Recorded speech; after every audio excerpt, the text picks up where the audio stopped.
for joining us on The Skeptic Sidekick, where we delve into ancient societies, the ghosts, the paranormal, UFOs, all looking at it from the perspective of the true believer and from the skeptic perspective.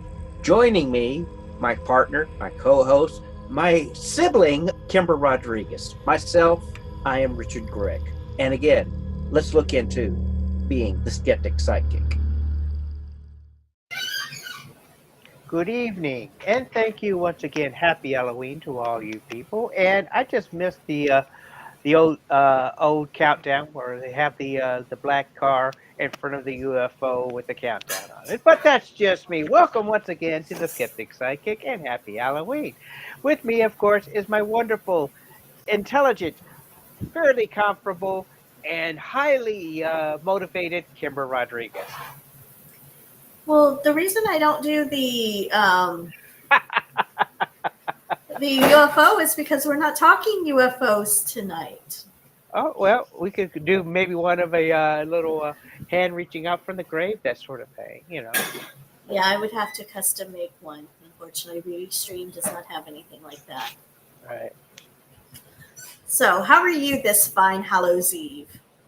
I'm pretty well. Survived Day of the Dead. No, Day of the Dead hasn't Was started yesterday. yet. No. Nope. Day of the Dead is on the 30th. Today is All Hallows Eve. Tomorrow is All Saints Day. Let me double check that.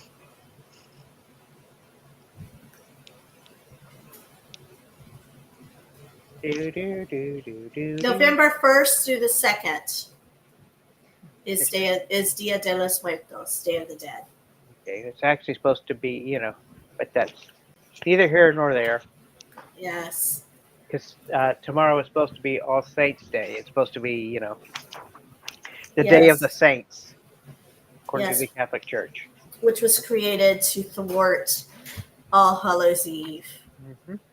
And also, this is also UNICEF's International Children's Day. Yes. So all you out there in the world, happy International Children's Day. I remember getting the little UNICEF booklets when I was a kid. Mm-hmm. Yes. So what are your plans for Halloween? Anything exciting happening after the podcast tonight? Bowl of chili, onions, and jalapenos. Ooh, that sounds good. Cheese and sour cream. We had pasta. And cornbread. Homemade? Huh? Homemade cornbread? Yes. Is there other? We had pasta. You had pasta? I thought you said pot stickers. No, pasta. Okay. Linguine with the marinara sauce and ground turkey. Mm. That was our. Yesterday we had homemade pot stickers with rice and. Yes, we had homemade cookies and candy for Halloween, but Mercy ate them all before Halloween, so. Nobody bought me any candy. Well, my friend made me homemade cookies for my birthday, and she was late getting them to me, and then we bought some candy at Walmart, and he ate it. Mm. Yeah, there actually some guy handed me a honey bun today, and I'm like, okay. So I asked my boss. She's like, I would throw it away because you don't know what they might have put in that. Was it an open honey bun? No, it was sealed. Well, if it was sealed, then it's safe. I mean. Or they could have stuck a needle in it. Okay. Interesting. But, you know, after what happened earlier this week, I was going to stay safe. Well, let everybody know what happened earlier this week. I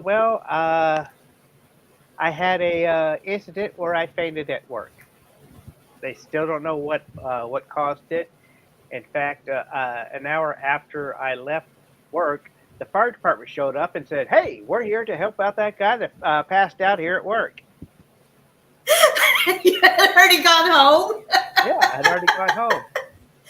Oh, goodness gracious. Why didn't you wait for the fire department to show up and help you? They tested the air and they, and walked around the store and didn't find anything wrong. And I I think it was. kind of did a little online doctor, and the doctor's like, "Well, you go over here and do a little blood test." They couldn't find anything wrong. I think it was probably what's that word? Exhaustion. Maybe, but So, neither here nor there. And tonight, because it's Halloween, we're going to talk about the great and powerful Wallach. Uh, it, some say king, some say duke. We're also talking about the son of the dragon, the epitome of the heroism of Romania, Vlad Dracula. yes, before we talk about Dracula, I want to tell a little story about Is the it late. about three bad brothers you know so well? It started back in history. No, this is about the Lady of the Lake Which Lady of the Lake? in Romania. Oh, because England's got a Lady of the Lake. There's a Lady of the Lake everywhere. We even have a Lady of the Lake here in Texas. Yes. But this is a story of a Lady of the Lake in Romania. Okay. Tell me about the Lady of the Lake in Romania. What's her name? Let me tell the story. Nestled in the mountains lies a pristine, deep blue lake known as Lake Scorpoasa. It's a serene and Scorpoasta. Yes, it's a serene and beautiful sight, but locals know to be wary. For beneath its tranquil surface lies the tale of love, betrayal, and a restless spirit. Many years ago, a beautiful young woman named Irina lived in a village near the lake. What was the She name of the was, village? I don't know, let me tell my story. Doesn't say the name of the village, it just says it was near the lake. But she fell in love with a man named Alexandru, a strong and handsome woodsman. They pledged their love to one another on the banks of the lake and dreamt of a life together. However, fate, often as it does, had other plans. Dun dun dun. A wealthy and influential man from a neighboring village desired Irina for himself, and despite her refusals, he was relentless. One fateful night, the wealthy man and his henchmen ambushed Alexandru while he was returning from the woods. They bound him and threw him into the icy waters of the lake, where he met a tragic end. Heartbroken upon hearing the news, Irina went to their special spot by the lake, calling out for Alexandru, but he did not come. In her grief, she threw herself into the depths of the lake, hoping to be reunited with her beloved in death. Did it feel good? I'm sure it was pretty cold. Yeah. Since then, on moonlit nights, villagers have reported seeing the apparition of a woman gliding over the surface of the lake, her white dress flowing around her and her long hair trailing behind. She is said to be searching for her lost love. Fishermen have heard soft, mournful laments. When the waters are calm, some even claim to see Irina's spirit rise from the waters, reaching out to them in silent plea. Locals avoid the lake at night, fearing the Lady of the Lake's sorrowful presence. Some believe she seeks to pull living souls into the lake's depth, hoping they might know where Alexandria rests. Lake remains a stunning but somber landmark in the mountains. and visitors are drawn to its beauty, but the locals know its secret. Always offering a word of caution, respect the waters and the love that resides within. For love, even in death, knows no bounds. So that's just a little story to get us started. Yes. Um, Go ahead. Hello. Sorry for bothering you. I want to. No, I don't think so. Yeah, Uh, we got a promo. uh, Interesting. So, what are your thoughts of that little story to get us started on this All Hallows Eve? It's always seemed to be whenever they're telling some type of grieving story, it's always a woman in white. Well, we've talked about that before, and I know, um, back in the day, I mean, we've got a couple of women in green, a couple of women in red, but always when it talks about the true love of somebody, it's the purity of the soul. It's always been a woman in white. maybe that's what it represents, is that purity. Yeah, possibly. Anyway, if you would like to share a story with us, you can email us at info@skepticpsychic.com and we will read your story on air. Also, if you're listening on your favorite podcast, whether it be Apple, Spotify, Audible, wherever you get podcasts, we ask that you leave us a review and a rating. What kind of reviews do we like? We like the 5 stars. 1, 2, 3, 4, 5 stars. 5 stars. Yes, we do like five. We do like 5 stars, but we will take whatever you give us. And if you can, definitely leave us a review. Let us know what you like about us, what you don't like about us. We will read your review on air. And why don't we kick off tonight's topic of Bran Castle and its association with Dracula. Vlad Tepes' early life led to the foundation of his later reign and this reputation he developed. Born in 1431 in the fortress of Sokovia, Transylvania, Vlad was the second son of Vlad Dracul, who later became the ruler of Wakalia.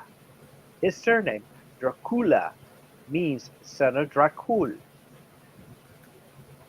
and it was delivered. Dracul also means was derived from the Order of the Dragon, a Christian military order to which his father belonged. But it also had means the devil in Romania. As a child, Vlad and his younger brother Radul were sent to the Ottoman Empire as hostages to ensure the followers' loyalty. This was a common political strategy at the time. During his years of captivity, Vlad developed a deep aversion to the Ottomans, even though his brother Radul became friends with the future Sultan, Mohammed II. While Vlad and Radul were in captivity, his father, Vlad Valakul, was assassinated in 1447, and their older brother, Midor, uh, was blinded with the hot stakes and burned alive by the Boreas of Dagovia. Dagoria. He turned out Targoviste. Dagoviste. I'm sorry, my eyes are not so good today. And that's because I made it big for you. These traumatic events undoubtedly influenced Vlad's later actions and his distance of the Boyas, or the Just distrust, the the trust. distant distrust of the Boyas. Yes. After his father and his brother's death, and after a period of political unrest in Wallachia, Vlad returned to the region.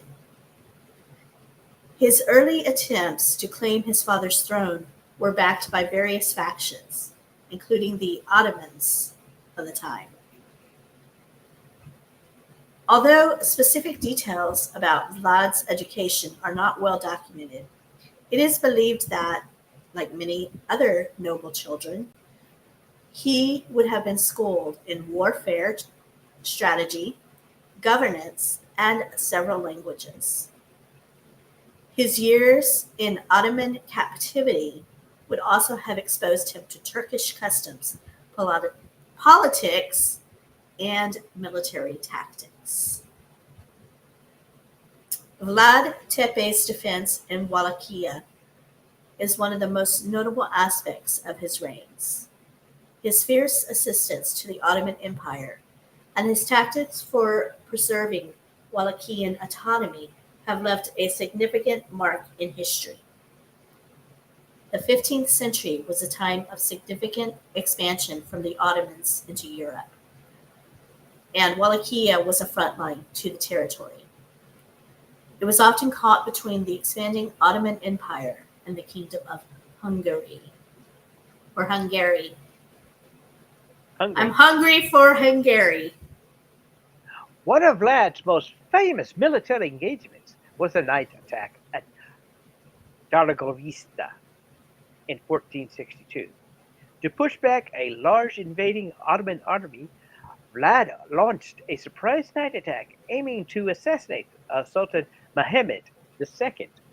When the Sultan survived, the attack inflicted heavy casualties on the Ottoman forces and forced them in retreat. Knowing that he could not defeat the massive Ottoman Empire in conventional warfare, Vlad adopted a the scorched earth policy, which is scoundrelist. When the Ottomans invaded in 1462, he poisoned wells, set ambushes, and destroyed settlements, ensuring that the Ottoman forces could not be easily live off the land. Following the retreat from the night attack, Vlad led a gruesome sight to demoralize the pursuing Ottoman forces. He impaled thousands upon thousands of prisoners on log stakes, creating a forest of the dead and dying. When the Ottomans, led by Mehmed II, came across the scene, they were reportedly horrified. This psychological tactic was successful in highlighting Vlad's ruthlessness and determination. Vlad often used guerrilla warfare tactics, leveraging his knowledge of the local terrain to stage ambushes and surprise assaults, hoping to offset the numerical superiority of invading forces. He understood the importance of strong fortifications in the defense against his invaders. He renovated and strengthened several key fortresses, like Pionari Castle, and turned them into important defense strongholds. While much of Vlad's reign was characterized by opposition to the Ottomans, he also had significant disputes with Wallachia supposed allies, the Hungarians. Matthias Corvinus, the king of Hungary, imprisoned Vlad for a period, relying on forged letters as evidence that Vlad was plotting with the Ottomans against Hungary, which is very interesting because he was fighting with the Ottomans, but also supposedly working with them to take down Hungary.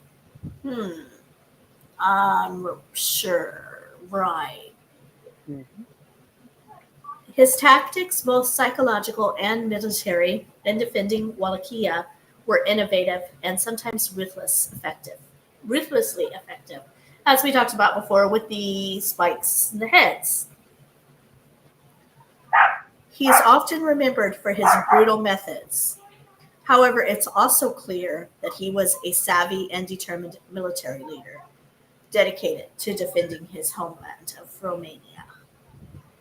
Now, to understand that the historical legacy of Vlad Tepes continues to be a subject of debate among historians. Some view him as the national hero, while others emphasize the brutality of his rule. Vlad Tepes is considered and regarded by some Romanians as a national hero who stood up to foreign invaders, particularly the Ottoman Empire. He is celebrated in his defense of the Wallachia and his determination to preserve the Romanian independence. His harsh methods, including impalement and sometimes scenes as way as maintaining law and order. In the tumultuous time, he is often praised for his efforts to curb some crime and corruption among the nobility. His harsh methods, including impalement, are sometimes seen as a way of maintaining law and order in the tumultuous time. He's been praised for his efforts to curb crime and corruption around nobility, while others see his actions as exclusively cruel. Some of the castles and fortresses associated with Ved, such as Policeri Castle and Bram Castle, have become popular tourist destinations. Bram Castle, in particular, is often referred to as Dracula's castle.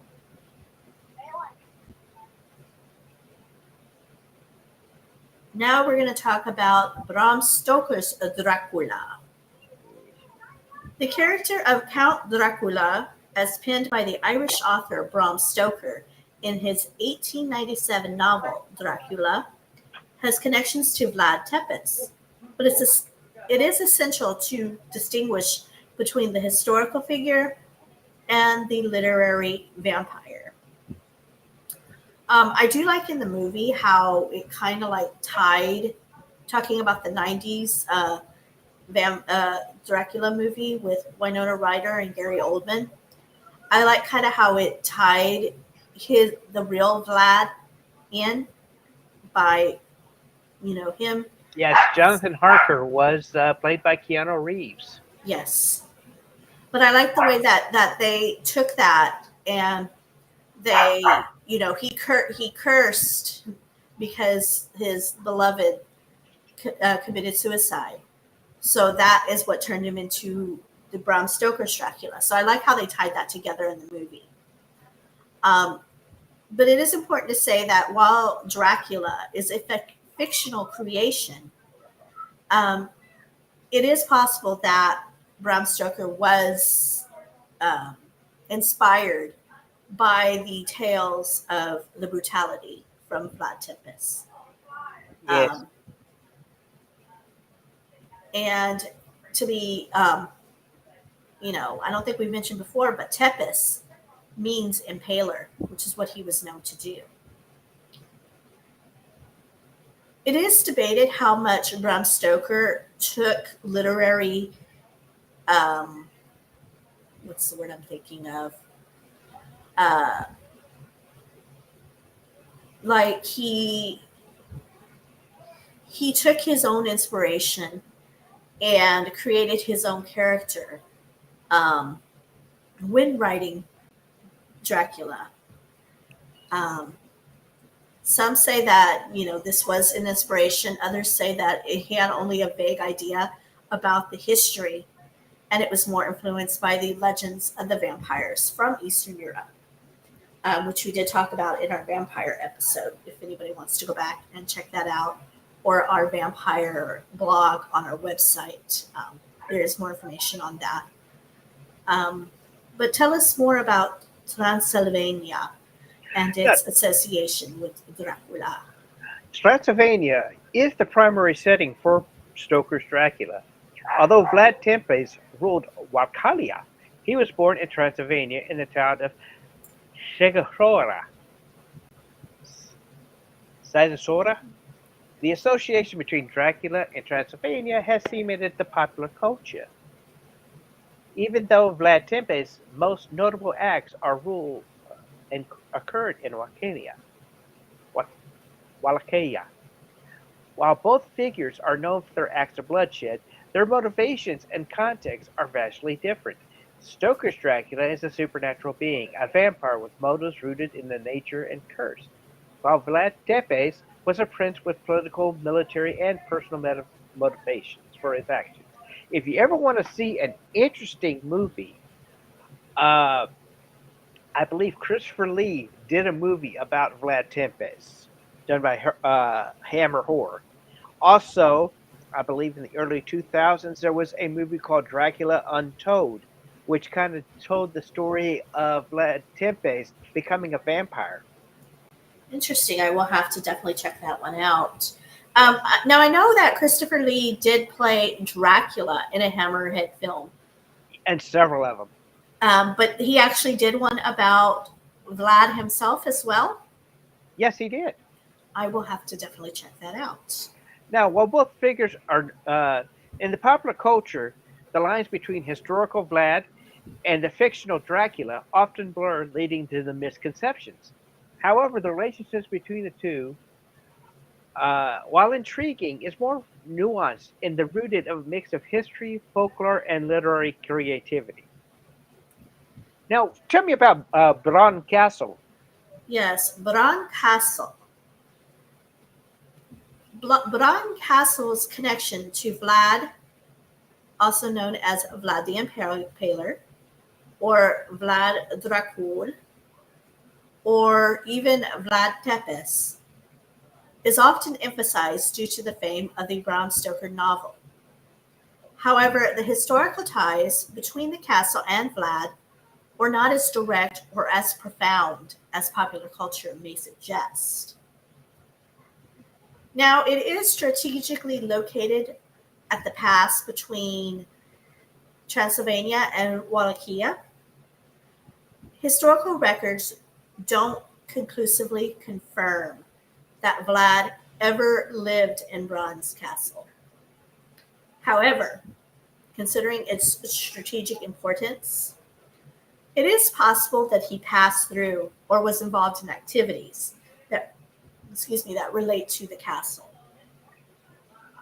In essence, while there is an indirect connection between Vlad Tepes and Bran Castle, this is largely propelled by the literature and myth. Direct historical ties are tenuous. However, the legend of Dracula has undoubtedly enhanced the castle's fame and allurance of many of its visitors. The early history of Bran Castle is significant due to its location, and it's been a focal point for settlement and fortification for centuries. Now, Bran Castle is strategically placed in a crucial pass between Transylvania and Wakalia. The mountain pass has been nexus for both trade routes, but also for invasions of military campaigns, making it a vital location to control.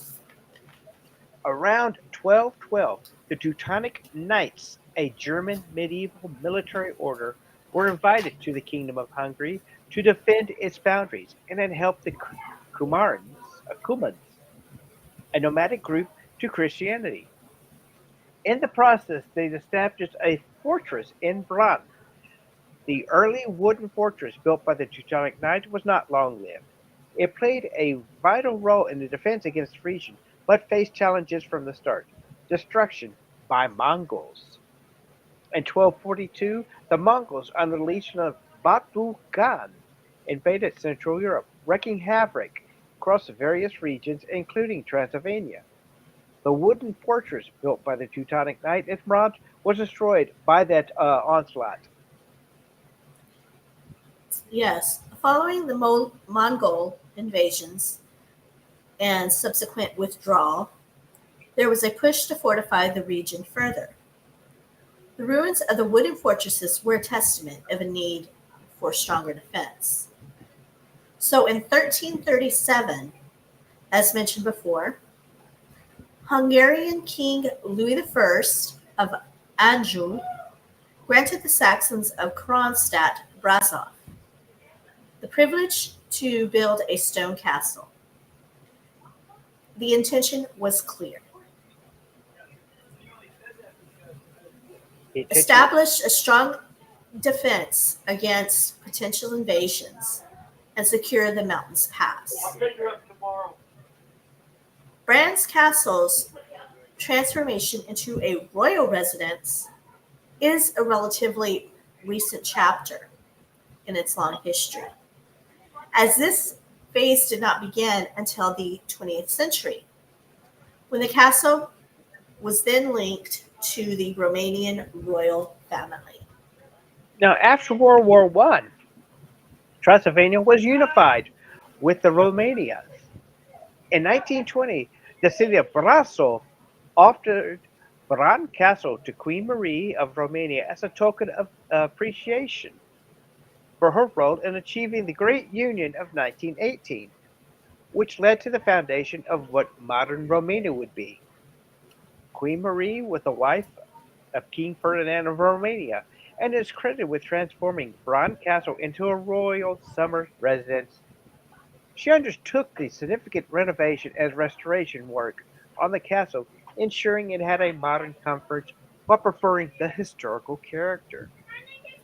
Under her guidance, the castle was equipped with conveniences of the time, including plumbing and electricity. Imagine that. Mhm. Now, under her, Bran Castle became one of the favorite residences of the royal family. It was especially loved as a retreat, where the family could enjoy the picturesque Carpathian landscape and the castle gardens and the surrounding park. Yes, upon her death in 1938, Queen Marie bequeathed Castle to her daughter, Princess Ileana. The princess maintained the castle as a family home and also established a hospital nearby for World War II. After World War II, the political landscape of Romania changed.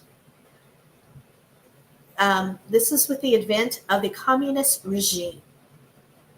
In 1948, the royal family was forced into exile, and Bran Castle, like many other royal assets, was then seized by the state. For many years under the communist rule, the castle was used for various purposes, including a museum. And after the fall of communism in Romania back in 1989, the capital underwent a series of legal battles concerning its ownership. In 2005, the Romanian government passed a special law that allowed restitution claims for property such as Bran that was confiscated by the communists. In 2005, the Romanian government returned Bran Castle to the royal family, specifically to Dominic von Hardenberg, the son of Princess Ileana and grandson of Queen Marie. Dominic and his sister subsequently decided to maintain the castle as a museum that's open to the public. Today, Bran Castle remains one of the most top tourist attractions, with its royal legacy adding to their layer up to this rich tapestry of history. Visitors can explore the beautiful preserved rooms and enjoy a glimpse of the Romanian royal life during the early part of the 20th century. Now let's Tell talk us about, about the yes. Tell us about the hauntings. yes, the hauntings do take place of a phantom figure at Bram Castle are among the most frequent discussed ghostly phenomena associated with this site, given the castle's rich history, dramatic location, and the countless individuals who have passed through these walls. Stories of apparitions and shadowy figures are both captivating and numerous. Yes, visitors and staff have often reported seeing dark, shadow-like figures moving quickly through its corridors. They disappear around corners or through the walls. These fleeting sights often occur in the peripheral vision, always in the peripheral vision. Never see it head on, it's always in the corner of your eye. Mm-hmm. And usually they are gone when you try to look at them directly. Some legends suggest that these phantoms are the spirits of ancient warriors or guards who once protected the castle, and they are still continuing their duty through death.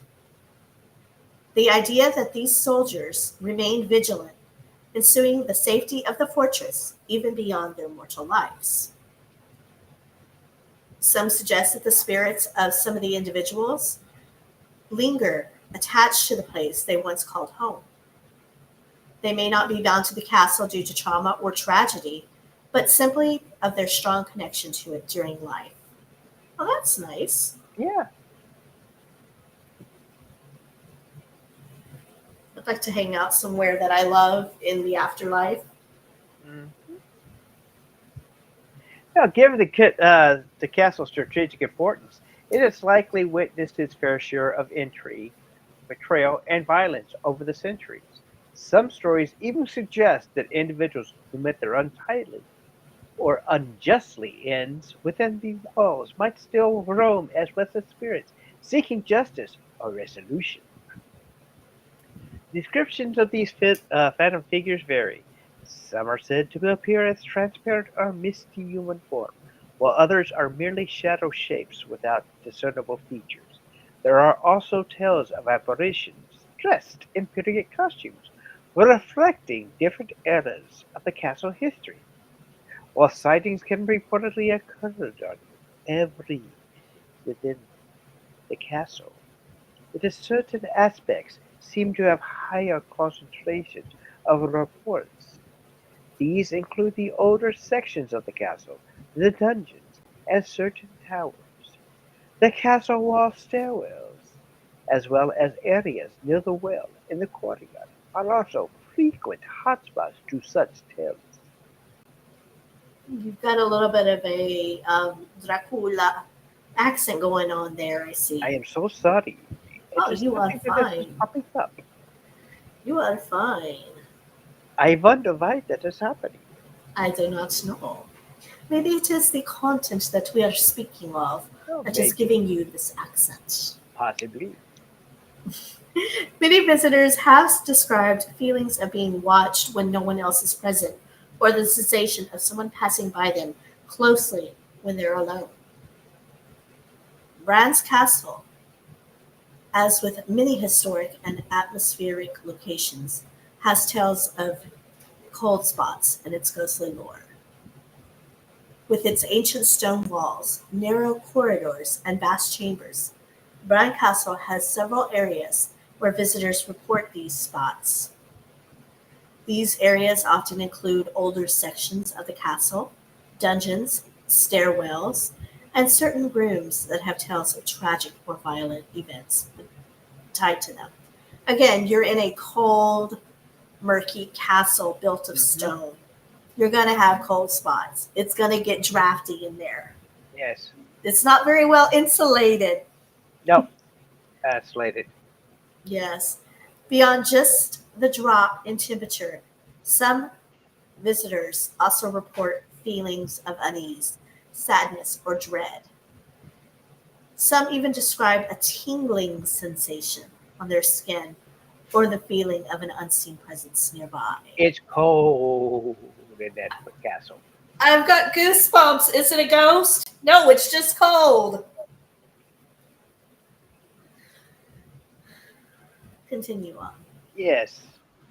Now, the skeptics also see the logical explanation for cold spots. In the case of the old structure like Bran Castle, natural drafts, uneven insulin, or thick stone walls can lead to variations in temperature throughout the building. However, many who report encountering cold spots are adamant that the experience felt different from merely encountering a crafty old area. These cold spots at Bran Castle are often linked to many ghostly tales and legends associated with the site. Sometimes its sensation is thought to indicate the presence of a spirit or an imprint, specifically if the recurrent in the specific location known for past tragic events or significant historical importance. Over the years, numerous visitors have shared their personal experiences of walking in cold spots while touring the castle. Such accounts often become integral to the ghostly lore, especially with multiple unrelated visitors report similar experiences in the same location. Again, it's a drafty castle.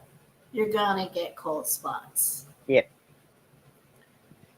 Now, one of the most commonly reported auditory phenomenon is the sound of footsteps in empty hallways or rooms. Visitors and staff have reported hearing footsteps echoing behind them or in the distant corridors when no one else is nearby. Some claim to have heard indistinct whispers or hushed conversations. in parts of the castle where no one else is present. These murmurs can be so faint that they barely audible and often create an unsettling atmosphere. Tales suggest that on occasion, the clinking or dragging sound of chains can be heard. Again with the chains. This usually happens in the castle's older sections or sometimes near the dungeon, which would make sense. This could invoke the image of prisoners or guards from the castle's past.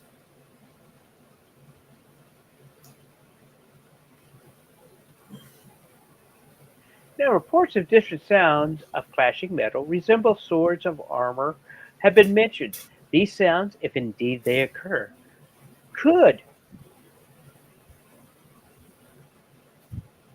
be remnants of the castle's turbulent past, echoing battles or skirmishes. Now, there are accounts of soft cries or moans emanating from parts of the castle, particularly during the night or the quieter hours. The origin and nature of these sounds will remain a mystery. The castle, with many openings, windows, and passageways, can be subject to draft that can produce the eerie sounds like howling or whistling. While it can often be attributed to natural causes, in the context of a haunted setting, such sounds can be perceived as supernatural. They've also had unexplained creaks, such as the sound of a door opening and closing by itself or shadows banging. These have been described by many of the visitors. And given the age of the castle and the wear and tear of many of its fixtures, some of these sounds could be natural explanations. But they do add to the ambiance of the place. Some people say they hear animals, like the flapping wings or the calls of nocturnal creatures. There, wolf, there, the castle. Ah, creatures of the Why, night. why are you talking like that? Oh, I I thought thought you that's what you wanted. wanted. No, not No, really. suit yourself. Ah, creatures of the night. What music they make. What a mess they make. Yes, these creatures seem to be echoing through the castle walls, and they can take on an eerie quality. There's also a well at Bran Castle and has a noteworthy feature. It is both architecturally and in terms of the lore. Located at the castle's courtyard, this deep well has been the subject of various tales and legends over the years. It did serve as practical purposes for the castle's inhabitants, as it gave, water as needed, especially during the times when the castle might be under siege or cut from other water supplies. Tell us more about this well.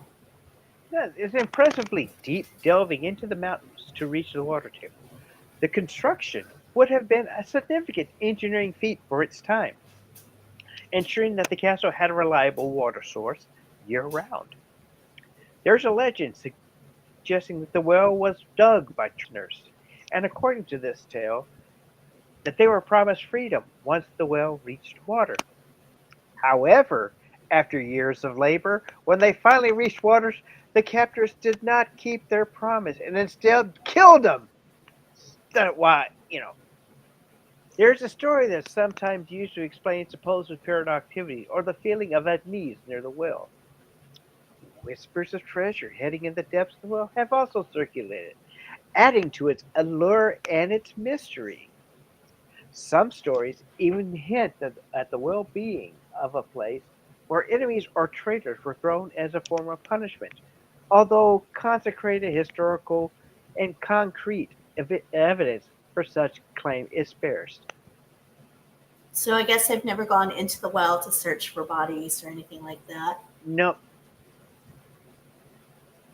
and plus the fact if they did throw bodies in there, it would have spoiled the well, so you would have had diseases. So that's kind of. This is true. I mean, if you used it as a water source, you don't want dead bodies in your water source. Nope. Today, visitors to Bran Castle often stop to peer down the well's depths. They are intrigued by the legends and the tales of hauntings associated with it. It has served both as a testament to the castle's historical ingenuity Mhm. and the focal point for some of its darker legends. The well is deep, dark in appearance, and associated with legends naturally make point for ghost stories.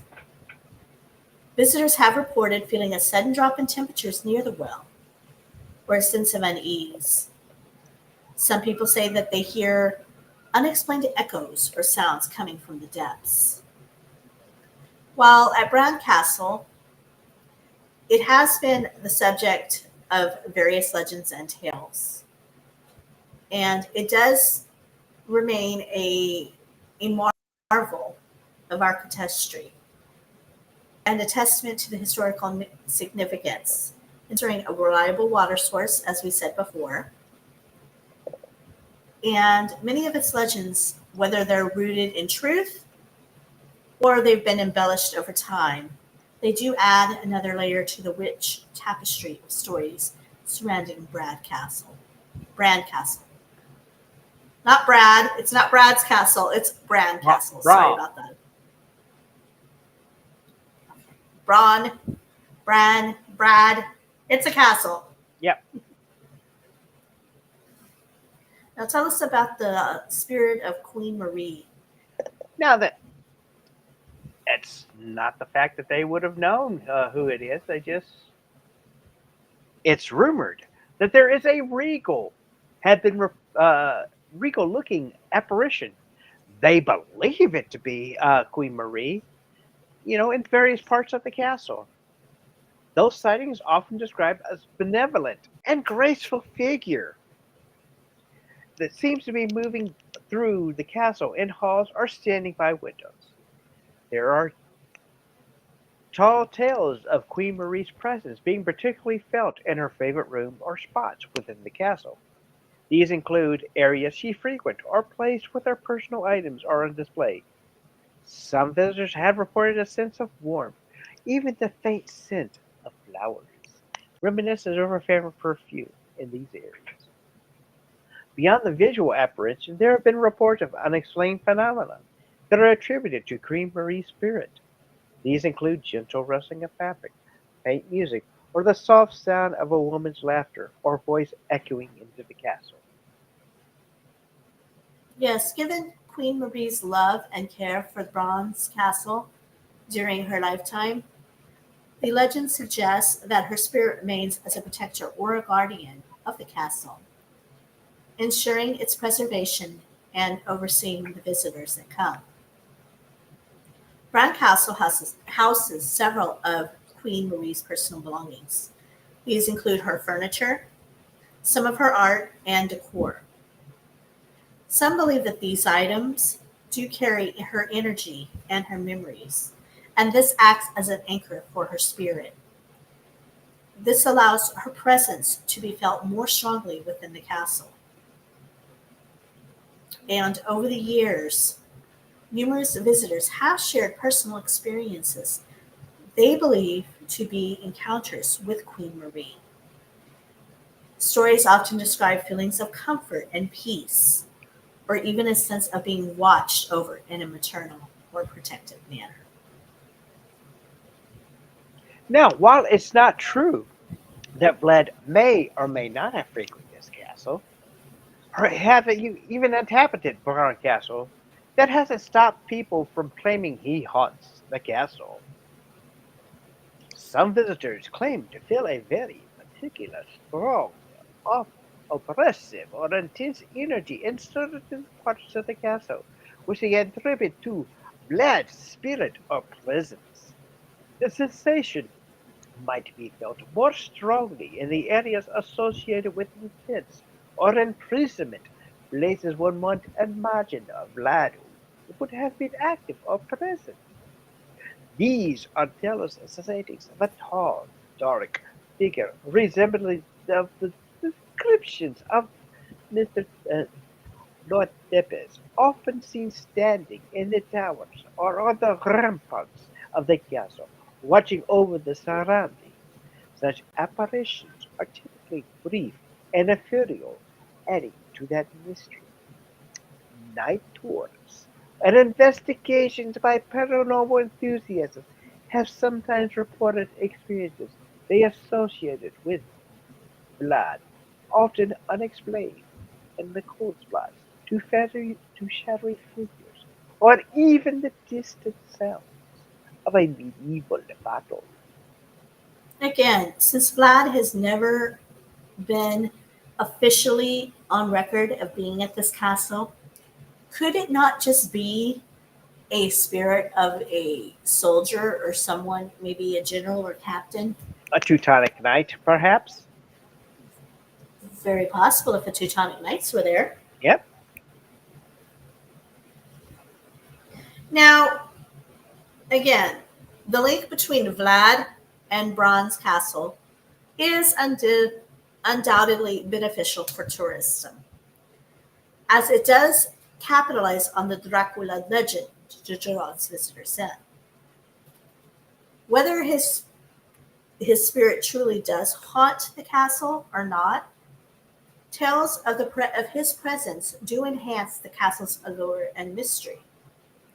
In fact, they have a Dracula tours. These have had a significant impact on the perception of Bran Castle and its connection to Vlad Tempest. It also plays into the association with both the fictional Count Dracula from Bram Stoker's novel and the real Vlad Tempest. They have become a popular attraction for visitors in Romania, particularly those interested in the legends and surrounding tales of Dracula. Tours often blend historical facts with elements of Stoker's novel, creating an experience that straddles the line between reality and fiction. It has read it has led to widespread but somewhat misleading association between the real Dracula and Bram Stoker's Dracula. This this goes on even though Bram Stoker never really specified what castle was used in the book. Now, to heighten the experience for tourists, guides are often atmospheric and dramatic storytelling techniques, recounting legends, ghostly tales, and historical events in an evocative manner. The castle itself, with its Gothic agriculture and Transylvania setting, adds to the ambience. Some tours offer nighttime visits to the Bran Castle, exploring the castle after dark, often with torches or minimal lighting. It intensifies the eerie, atmospheric, and strengthens the association with the nocturnal Count Dracula of, Sto- of Bram Stoker's novel. The Dracula legend has been boon for local tourism. Numerous businesses, ranging from hotels to restaurants to even souvenir shops, have capitalized on the Dracula theme. The tours have brought significant tourism traffic to the region, boosting the local economy. Now, while many visitors enjoy the Dracula themed experience, critics argue that these can overshadow the authentic history of Bran Castle and its actual significance to Romanian history, that which I would agree with. The blending of fact and fiction might lead to misunderstandings or misconceptions about Vlad Tepes, Bran Castle, and the Romanian culture.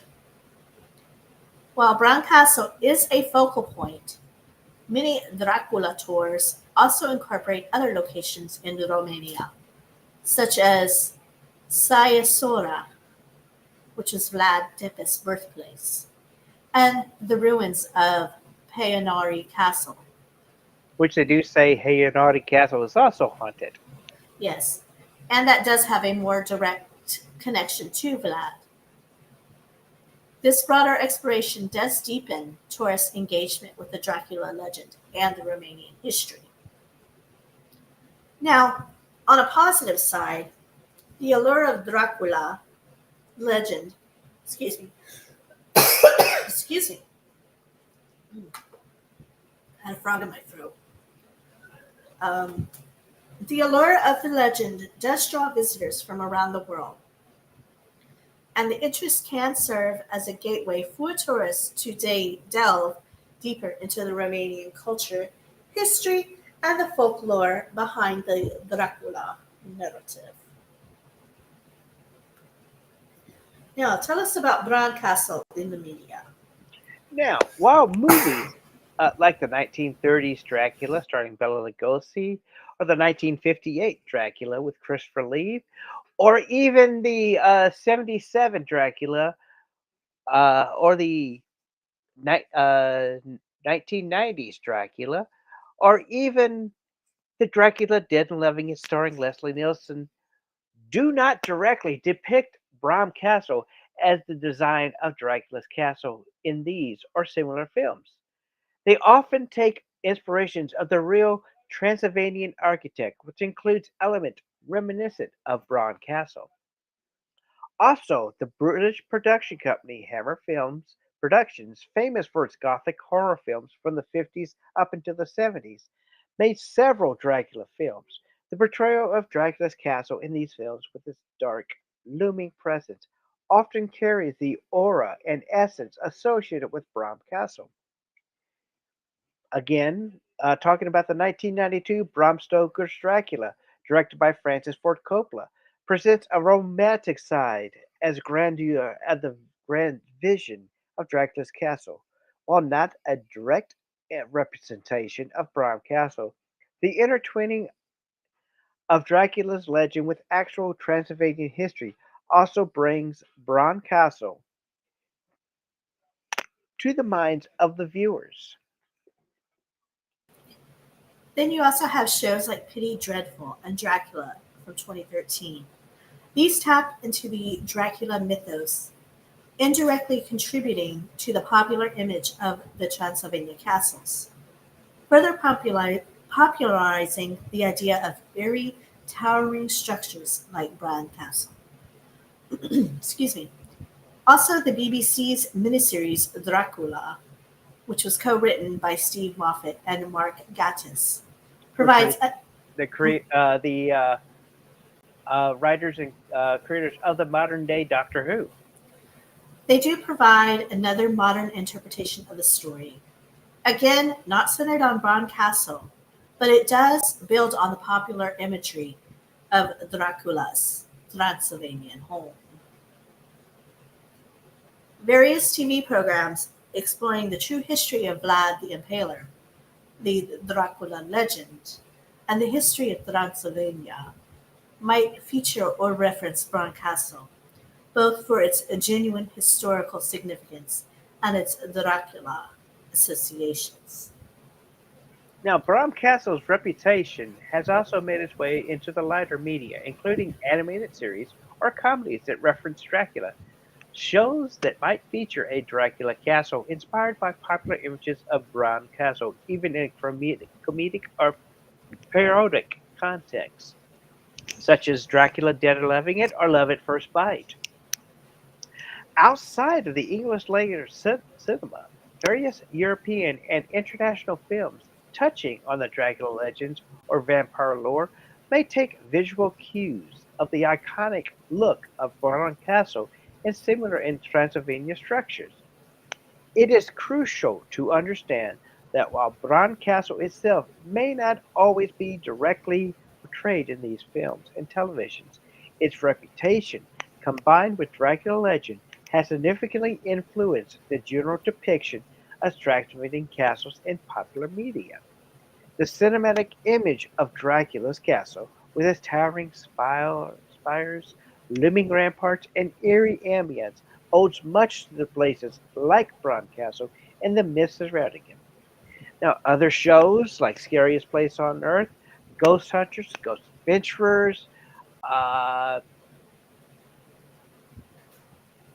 haunted castles, uh, great castles of Europe have all have talked about Bran Castle as being a very historical castle in European history, as well as Romanian, Wapkalic, as well as Transylvanian history.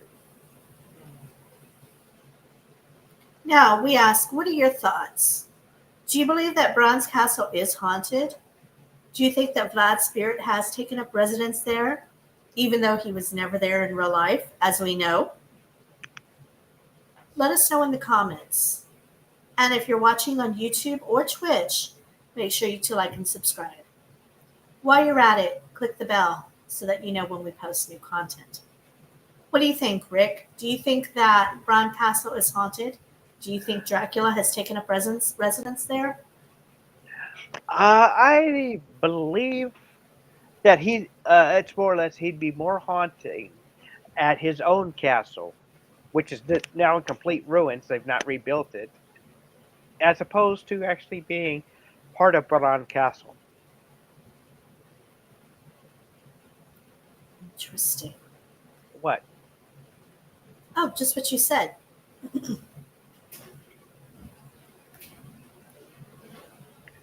So, do you think it's haunted by the spirits of the people who actually lived there? I think the queen would probably pop in every once in a while because she did kind of bring up the opulence of the castle. Agreed. But I seriously doubt Dracula has ever been there in life or in death.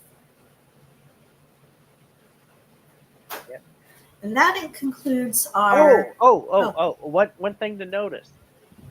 Bron Castle also has a suite where you can actually sleep in a coffin.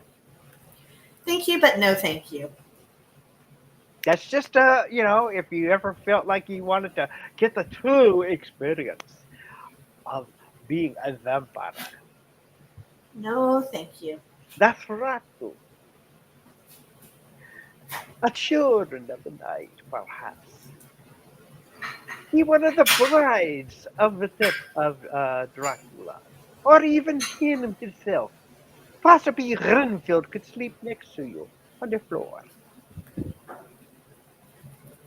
That could happen. Yes. So that concludes our episode this week. Any other thoughts or ideas before we close out tonight? Happy Halloween and unpleasant night terrors. Sweet dreams, everybody, and we'll see you next week. Good night.